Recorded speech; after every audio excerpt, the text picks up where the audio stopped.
Hello दोस्तों, आज की इस वीडियो में हम लोग क्लास टेंथ संस्कृत के चैप्टर 1 के ऑल सब्जेक्टिव को देखेंगे।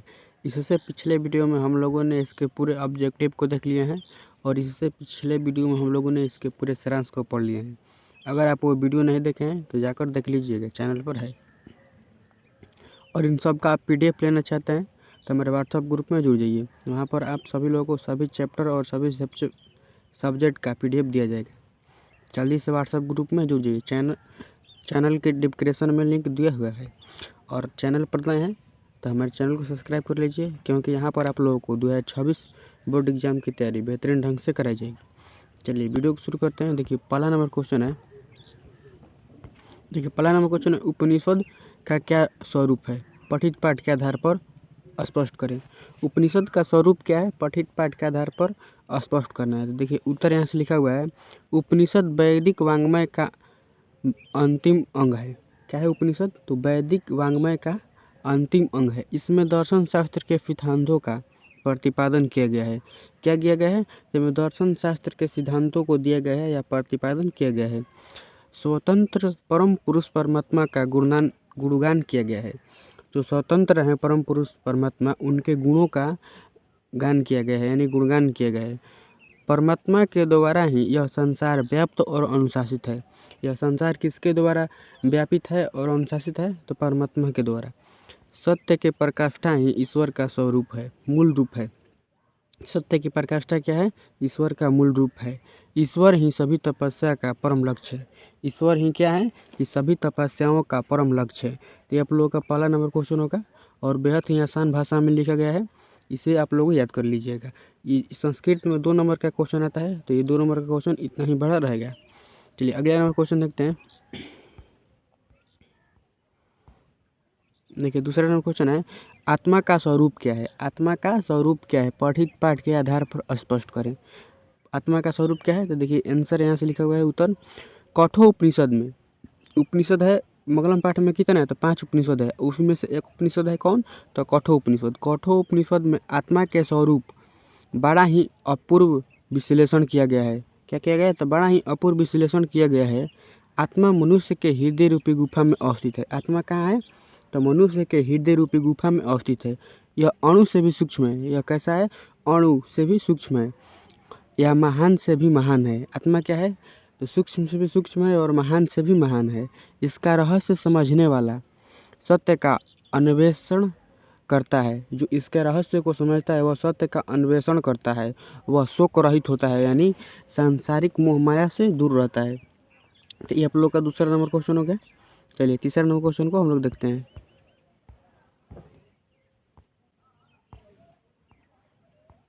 देखिए तीसरा नंबर क्वेश्चन है, मंगलम पाठ का 5 वाक्यों में परिचय दें। मंगलम पाठ है जो उसका 5 वाक्यों में परिचय देना है। देखिए उत्तर लिखा है यहाँ पर, इस पाठ में 4 मंत्र है, क्रमशः ईशावास्य, कठ, मुंडक तथा श्वेताश्वर नामक उपनिषद में विशुद्ध आध्यात्मिक ग्रंथों के रूप में उपनिषद का महत्व है।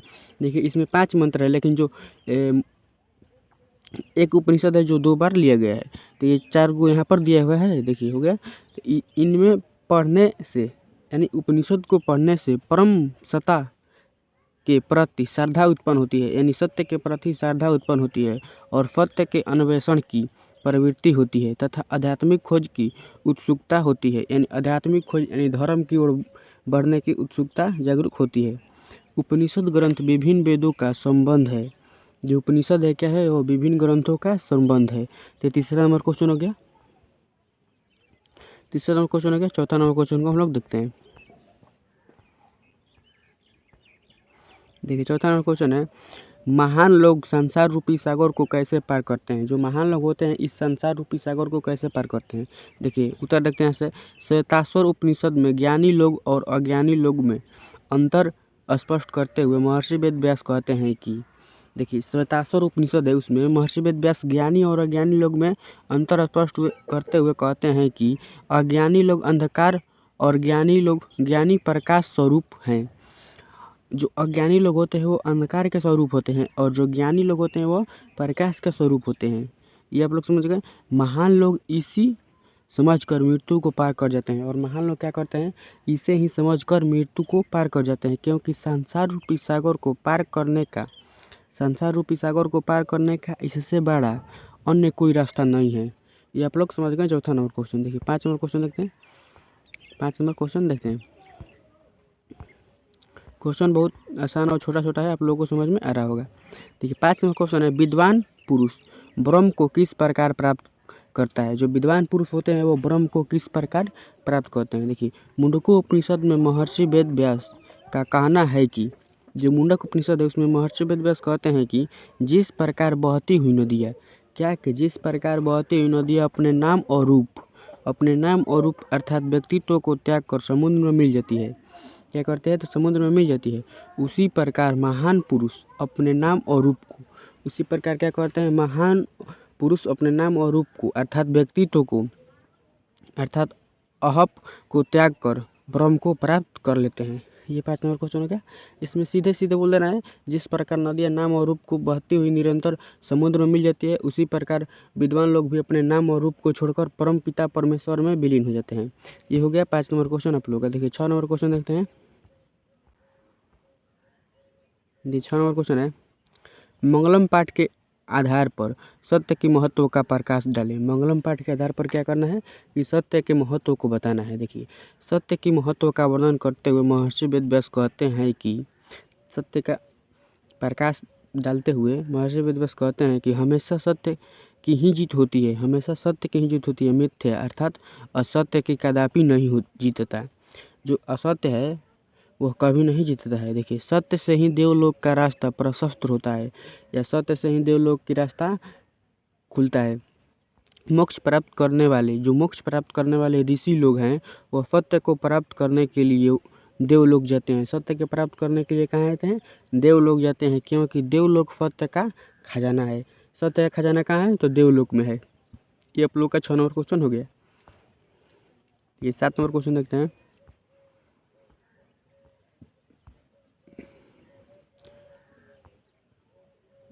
7 नंबर क्वेश्चन है, देखिए मंगलम पाठ के आधार पर आत्मा की विशेषता बताएं। देखिए मंगलम पाठ के आधार पर क्या करना है, आत्मा के विशेषता को बताना है। उत्तर यहाँ पर लिखा हुआ है, मंगलम पाठ में संकलित कठोपनिषद से लिया गया मंत्र में महर्षि वेद व्यास कहते हैं कि, देखिए इतना आप लोग को लिखने की जरूरत नहीं है, थोड़ा वास्ट हो गया। यहाँ पर सीधे लिखना है कि मंगलम पाठ में कठोपनिषद में महर्षि वेद व्यास कहते हैं कि प्राणियों की आत्मा हृदय रूपी गुफा में बंद है। प्राणियों की आत्मा कहाँ है, तो हृदय रूपी गुफा में बंद है। यह सूक्ष्म से भी सूक्ष्म है। क्या है, यह सूक्ष्म से भी सूक्ष्म है और महान से भी महान है। इस आत्मा को वश में नहीं किया जा सकता है। क्या है कि इस आत्मा को कोई वश में नहीं कर सकता है। विद्वान लोग शोक रहित दुनिया के सांसारिक मोहमायाओं से दूर परमात्मा अर्थात ईश्वर का दर्शन करते हैं। क्या करते हैं, ईश्वर का दर्शन करते हैं। ये 7 नंबर क्वेश्चन आप लोगों का हो गया। देखिए 8 नंबर क्वेश्चन देखते हैं। 8 नंबर क्वेश्चन है, उपनिषद को आध्यात्मिक ग्रंथ क्यों कहा जाता है। उपनिषद एक आध्यात्मिक ग्रंथ है, लेकिन क्यों है, देखिए समझते हैं। उत्तर देखिए यहाँ पर, उपनिषद एक आध्यात्मिक ग्रंथ है क्योंकि यह आत्मा और परमात्मा के संबंध के बारे में विस्तृत व्याख्या करता है। क्या करता है उपनिषद, आत्मा और परमात्मा के संबंधों के बारे में विस्तृत व्याख्या करता है और संबंधों को बताता है। परमात्मा संपूर्ण संसार में शांति स्थापित करता है। परमात्मा क्या करता है कि जो पूरा संसार है, पूरे संसार में शांति को स्थापित करता है। सभी तपस्वियों का परम लक्ष्य परमात्मा को प्राप्त करना ही है। सभी तपस्वियों का परम लक्ष्य क्या है, तो परमात्मा का पाना है। तो ये आप लोग क्वेश्चन समझ गया। आप लोगों का 8 क्वेश्चन था। ये 8 लोग क्वेश्चन का आप लोग अच्छे ढंग से याद कर लीजिएगा। देखिए अच्छे ढंग से याद कर लीजिएगा। और व्हाट्सअप ग्रुप में जुड़ने के लिए ये सब आप लोग लेना चाहते हैं PDF, तो व्हाट्सअप ग्रुप में जुड़ जाइए। वहाँ से आप लोग को ये सभी PDF दे दिया जाएगा। और जाते जाते चैनल को सब्सक्राइब कर दीजिए।